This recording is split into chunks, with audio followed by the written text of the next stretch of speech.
আপনি আপনার উম্মতদেরকে কথা জানিয়ে দিন, আন্নাল জান্নাতা তাইয়্যিবাতুত তুরবা, জান্নাতের মাটিগুলো বড় পবিত্র। সুবহানাল্লাহ, জান্নাতের মাটি বড় পবিত্র। উতবাতুল মা, জান্নাতের পানি বড় মিষ্ট, জান্নাতের পানি বড় মিষ্ট। আর একটা কথাও শুনিয়ে দিয়েন, ওয়া আন্নাহা কিয়ান, তবে জান্নাতে আল্লাহ পাকের পক্ষ থেকে কুদরতি যে বিল্ডিং অট্টালিকা আছে সেটা তো আছে, এছাড়া আরো অনেক জায়গা তাদের জন্য বরাদ্দ থাকবে। ওই জায়গাগুলো কিন্তু মরুভূমি, ফাঁকা শূন্য ময়দান।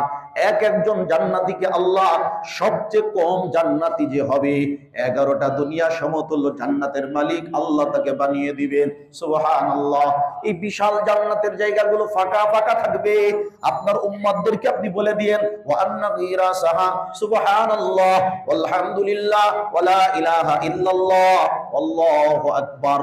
ওই শূন্য জায়গার জন্য গাছ লাগিয়ে যেতে হবে দুনিয়ার থেকে।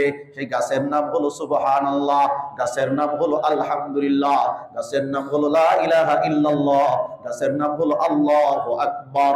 এই চারটা তাসবিহ তাহলিলের তাকবীরের মধ্য থেকে যে যেটা পড়বে একবার পড়ার সাথে সাথে জান্নাতের জমিনের মধ্যে আল্লাহ তার জন্য একটা গাছ রোপণ করে দিবেন।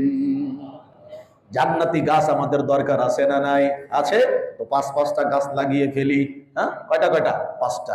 সুবহানাল্লাহ সুবহানাল্লাহ সুবহানাল্লাহ সুবহানাল্লাহ সুবহানাল্লাহ আলহামদুলিল্লাহ আলহামদুলিল্লাহ আলহামদুলিল্লাহ আলহামদুলিল্লাহ লা ইলাহা ইল্লাল্লাহ লা ইলাহা ইল্লাল্লাহ লা ইলাহা ইল্লাল্লাহ লা ইলাহা ইল্লাল্লাহ লা ইলাহা ইল্লাল্লাহ আল্লাহু আকবার আল্লাহু আকবার আল্লাহু আকবার আল্লাহু আকবার আল্লাহু আকবার।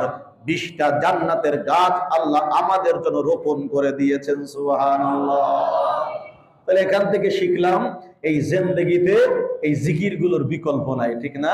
আহাব্বুল কালিমাতি ইলাল্লাহি আরবা, আল্লাহর কাছে যত বাক্য পৃথিবীতে মানুষ উচ্চারণ করে, বলা বলি করে, যত কথাবার্তা বলে, যত টকিং করে, সব কথার মধ্যে আল্লাহর কাছে সবচেয়ে প্রিয় বাক্য হলো 4টা।